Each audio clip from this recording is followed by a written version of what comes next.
Saya akan menjelaskan arti dari perkawinan adat. Perkawinan adat adalah sebuah ikatan antara seorang pria dan wanita yang tidak hanya bersifat pribadi akan tapi juga komunal, dengan tujuan untuk melanjutkan keturunan serta menjaga keberlangsungan keluarga atau klan. Perkawinan adat selalu diawali dengan rangkaian upacara yang mengikuti norma dan budaya masyarakat setempat. Dalam hal ini, perkawinan tidak hanya menyatukan dua individu, akan tapi juga menyatukan dua keluarga besar bahkan masyarakat. Fungsi perkawinan adat dibagi menjadi tiga. Yang pertama itu fungsi kekerabatan, yang kedua fungsi ekonomi, dan yang ketiga adalah fungsi hukum. Yang pertama fungsi kekerabatan. Dalam hukum adat, perkawinan memiliki fungsi penting dalam membentuk dan memperluas hubungan kekerabatan. Perkawinan tidak hanya dipandang sebagai ikatan antara seorang laki-laki dan perempuan, akan tapi juga menghubungkan dua keluarga besar atau ke kelompok kerabat. Terus yang kedua itu fungsi ekonomi. Dalam masyarakat hukum adat di Indonesia, perkawinan juga memiliki dimensi ekonomi yang nyata. Salah satunya memiliki pemberian uang jujur yang banyak ditemukan pada masyarakat adat yang menganut sistem patrilineal. Yang ketiga yaitu fungsi hukum. Perkawinan dalam hukum adat menentukan status hukum seseorang karena memberikan kedudukan baru yang diakui oleh masyarakat. Setelah menikah, laki-laki dan perempuan tersebut dipandang sebagai suami dan istri yang memiliki hak dan kewajiban sesuai dengan ketentuan adat. Akan melanjutkan pada subbab berikutnya, yakni asas-asas hukum perkawinan adat. Perlu kita pahami bahwasanya dalam hukum adat, perkawinan itu bukan hanya menjadi urusan dua orang saja, tetapi melibatkan keluarga besar bahkan masyarakat. Ada beberapa asas penting dalam hukum perkawinan adat.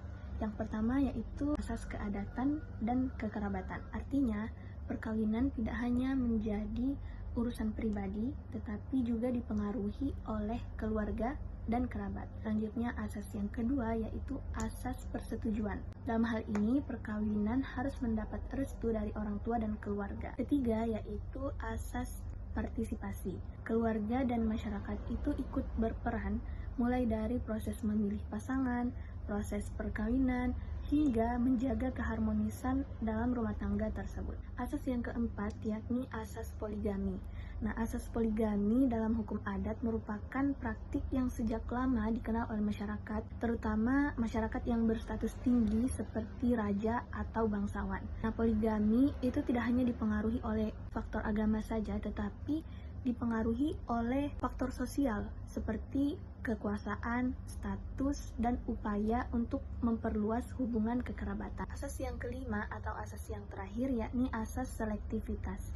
Asas selektivitas dalam hukum adat itu berarti bahwa pemilihan calon pasangan hidup itu dilakukan secara hati-hati dan juga melibatkan keluarga. Tujuannya agar perkawinan itu tidak hanya didasarkan perasaan, tetapi juga mampu menciptakan keharmonisan dalam rumah tangga. Selain itu, asas ini juga berfungsi menjaga keseimbangan sosial dan juga kelangsungan tradisi dalam masyarakat adat. Selanjutnya, subbab mengenai bentuk perkawinan berdasarkan arah persiapannya. Pertama, yaitu dengan atau tanpa pertunangan.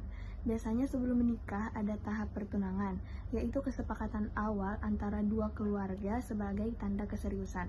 Tujuan dari pertunangan ini yaitu menghindari pergaulan dan juga memastikan pernikahan segera dilaksanakan. Tapi tidak semua perkawinan itu diawali dengan pertunangan. Di beberapa daerah ada juga yang langsung menikah tanpa proses pertunangan atau lamaran. Hal ini biasanya terjadi karena alasan tertentu. Misalnya ingin lebih sederhana atau menghindari kewajiban-kewajiban adat seperti pemberian hadiah. Yang kedua yaitu hal-hal yang dirundingkan. Dalam proses menuju pernikahan, ada beberapa hal yang biasanya dirundingkan oleh kedua belah pihak. Misalnya pembahasan mengenai mahar, tujuan pernikahan, dan juga tempat tinggal setelah pernikahan. Selanjutnya yang ketiga yaitu alasan batalnya pertunangan. Dalam Islam, pertunangan itu bukan akad yang mengikat seperti pernikahan, sehingga dapat dibatalkan jika terdapat alasan syar'i dan demi kebaikan bersama. Namun, pembatalan pertunangan itu hendaknya dilakukan dengan cara yang sopan dan juga menjaga kehormatan kedua belah pihak. Ada beberapa alasan batalnya pertunangan sering terjadi, yaitu munculnya orang ketiga, faktor ekonomi, atau tidak mendapat restu dari orang tua. Selanjutnya adalah sistem perkawinan adat. Di sini terdapat 3, yakni sistem endogami, sistem exogami, dan sistem eleuterogami. Yang pertama adalah sistem endogami, itu adalah bentuk perkawinan yang dilangsungkan di dalam satu kelompok atau satu rumpun yang sama, di mana pasangan suami istri itu wajib berasal dari satu kelompok atau suku yang sama, dan tidak diperbolehkan itu menikah berasal dari luar kelompok tersebut. Hal ini bertujuan untuk mempertahankan ikatan kekerabatan yang sudah terbangun sejak lama, serta menjaga kesinambungan garis keturunan dari kelompok tersebut. Yang kedua adalah sistem exogami. Sistem exogami ini merupakan kebalikan dari sistem endogami, di mana pasangan suami istri itu harus berasal dari dua suku yang berbeda. Jadi tidak diperbolehkan menikah dengan sesama suku. Hal ini karena mereka mempunyai pandangan bahwasannya perkawinan merupakan ajang untuk ajang untuk memperluas hubungan sosial, agar memiliki relasi yang lebih luas, seperti yang dapat ditemukan di daerah Gayo, Alas, Tapanuli, Minangkabau, Sumatera Selatan, Buru, dan Seram. Yang terakhir ada sistem eleuterogami. Sistem ini berkebalikan dengan sistem dua-duanya, tidak termasuk isogami dan juga tidak termasuk dari endogami. Jadi sistem ini tidak ada larangan apapun. Yang penting jika ingin menikah itu tidak berasal dari hubungan darah atau kekerabatan yang masih dekat. Jadi seperti ibu, nenek kandung, cucu, saudara kandung, serta saudara dari pihak ayah maupun ibu, sebagaimana yang berlaku dalam masyarakat hukum adat di Aceh. Sistem ini tidak membatasi perkawinan berdasarkan suku, marga, ataupun kelompok. Jadi sistem ini tuh lebih bebas, boleh dari satu kelompok yang sama, boleh juga dari luar kelompok yang berbeda. Jadi sistem ini lebih lebih fleksibel istilahnya, lebih memberikan kebebasan. Selanjutnya adalah harta perkawinan dalam hukum adat. Harta perkawinan merupakan benda berharga yang dimiliki oleh suami dan istri, baik itu bersifat barang ataupun bentuk uang, baik itu bersifat materi maupun bersifat fungsi. Dalam hukum adat, harta perkawinan adalah seluruh harta yang berkaitan dengan kehidupan suami maupun kehidupan istri, baik itu yang diperoleh sebelum menikah ataupun setelah menikah. Sedangkan pengaturan untuk harta perkawinan dalam hukum adat itu berbeda-beda, tergantung tiap-tiap daerah, karena tiap-tiap daerah itu memiliki kebijakannya masing-masing dalam mengatur harta perkawinan. Biasanya konflik yang sering terjadi terkait dengan ini adalah seputar warisan, dan tiap-tiap daerah itu memiliki kebijakannya masing-masing dalam mengurus perkara waris ini. Materi selanjutnya yaitu ada perbandingan asas perkawinan dalam hukum adat dan Undang-Undang Nomor 16 Tahun 2019 atas perubahan Undang-Undang Nomor 1 Tahun 1974 tentang perkawinan. Saya membagi menjadi 4 perbandingan. Yang pertama tujuan dari pernikahan tersebut dalam hukum adat memiliki tujuan tidak hanya menyatukan dua individu, melainkan menyatukan dua keluarga besar. Sedangkan dalam Undang-Undang Nomor 16 Tahun 2019 bertujuan agar membentuk keluarga yang bahagia dan kekal berdasarkan ketuhanan yang Maha Esa. Perbandingan yang kedua yaitu dari persetujuan pernikahan dalam hukum adat. Persetujuan pernikahan didominasi oleh keluarga besar. Jadi terlaksananya pernikahan atas izin dari keluarga besar. Sedangkan dalam undang-undang hanya dibutuhkan izin antara mempelai pria dan wanita. Yang ketiga itu adalah dasar keabsahan pernikahan. Jadi dalam hukum adat, sahnya pernikahan adalah jika pernikahan tersebut dilakukan sesuai dengan adat atau ritual yang dipakai oleh mempelai wanita dan pria. Sedangkan dalam undang-undang, sahnya pernikahan itu jika pernikahan tersebut dilakukan sesuai dengan agama yang dianut oleh mempelai wanita dan pria dan dicatat oleh negara. Yang terakhir itu ada kedudukan dan hak kewajiban suami dan istri. Dalam hukum adat memiliki perbedaan. Ada yang menganut sistem matrilineal dan ada yang menganut sistem patrilineal. Materi selanjutnya yaitu ada perbandingan asas perkawinan dalam hukum adat dan Undang-Undang Nomor 16 Tahun 2019 atas perubahan Undang-Undang Nomor 1 Tahun 1974 tentang perkawinan. Saya membagi menjadi 4 perbandingan. Yang pertama, tujuan dari pernikahan tersebut dalam hukum adat memiliki tujuan tidak hanya menyatukan dua individu, melainkan menyatukan dua keluarga besar. Sedangkan dalam Undang-Undang Nomor 16 Tahun 2019 bertujuan agar membentuk keluarga yang bahagia dan kekal berdasarkan ketuhanan yang Maha Esa. Perbandingan yang kedua yaitu dari persetujuan pernikahan dalam hukum adat. Persetujuan pernikahan didominasi oleh keluarga besar. Jadi terlaksananya pernikahan atas izin dari keluarga besar. Sedangkan dalam undang-undang hanya dibutuhkan izin antara mempelai pria dan wanita. Yang ketiga itu adalah dasar keabsahan pernikahan. Jadi dalam hukum adat sahnya pernikahan adalah jika pernikahan tersebut dilakukan sesuai dengan adat atau ritual yang dipakai oleh mempelai wanita dan pria.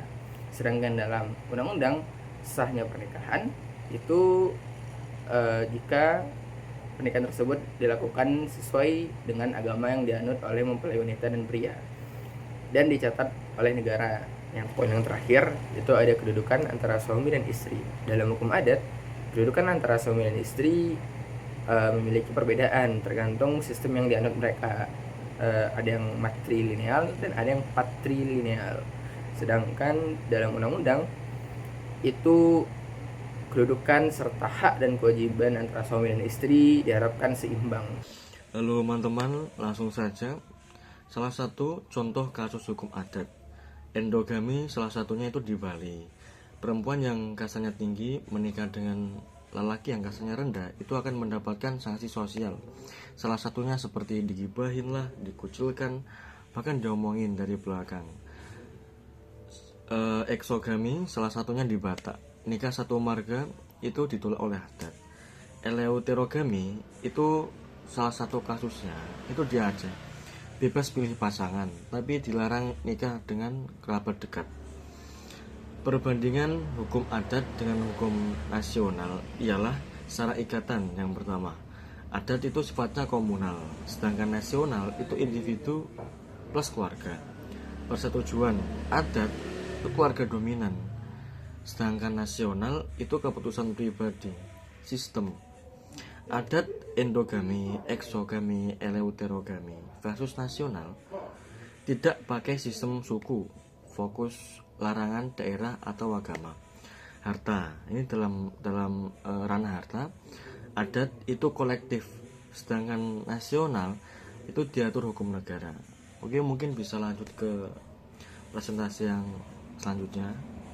Saya Devina Febri Kusumahayu dengan NIM 041 dari kelas KIA. Baik, saya akan melanjutkan presentasinya.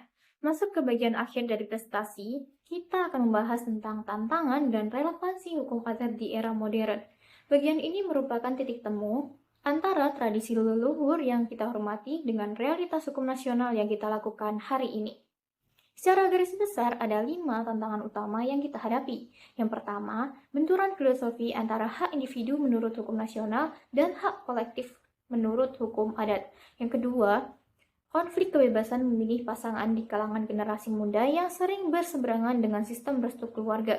Yang ketiga, fenomena penyederhanaan tradisi demi efisiensi biaya yang beresiko mengikis nilai sakral budaya kita. Yang keempat, yaitu kerumitan pengelolaan harta dan waris di tengah sistem kekerabatan yang mulai merenggang. Dan yang kelima, penyesuaian aturan poligami yang saat ini semakin diperketat pada hukum negara. Namun, di balik semua tantangan tersebut, hukum adat tetap sangat relevan. Hukum adat bukan hanya soal tata cara, melainkan penjaga identitas budaya dan solidaritas sosial. Hal tersebut dapat melengkapi hukum nasional dengan memberikan kepastian status hukum, kedudukan anak, dan hak waris yang berbasis pada kearifan lokal. Jadi, hukum adat dan hukum nasional bisa saling mengisi dalam menjaga harmoni keluarga dan masyarakat. Sebagai penutup, kami menyarankan agar masyarakat tetap melestarikan nilai esensial adat sebagai identitas bangsa, namun tetap terbuka pada kemajuan.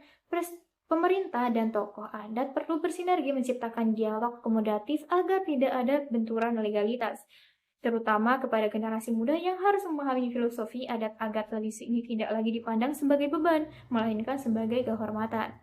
Kesimpulannya, hukum adat adalah living law yang dinamis. Jika kita mampu mengintegrasikan nilai-nilai adat dengan hukum nasional secara bijak, kita tidak hanya dapat membangun keluarga yang bahagia secara individu, tetapi juga masyarakat yang kokoh secara sosial. Sekian presentasi dari kelompok kami. Terima kasih atas perhatiannya.